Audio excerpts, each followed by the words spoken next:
నమస్కారం ఘంటారావానికి స్వాగతం. ముందుగా ప్రధాన అంశాలు. అన్నా డీఎంకే ప్రధాన కార్యదర్శిగా శశికళ పార్టీ సర్వసభ్య సమావేశంలో ఏకగ్రీవ తీర్మానం.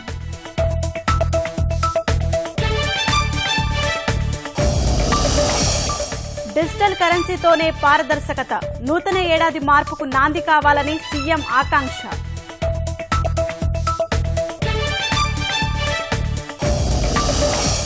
మచిలీపట్నంలో చిట్టీల పేరుతో మోసం, 4 కోట్లతో మహిళా కౌన్సిలర్ పరారు.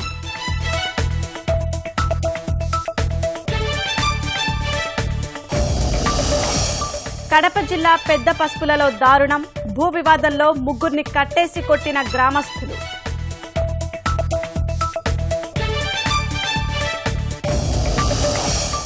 కశ్మీర్లో మరోసారి పేర్చేగిన ఉగ్రవాదులు, భద్రతా బలగాలపై కాల్పులు, ధీటుగా ఎదుర్కొన్న సైన్యం.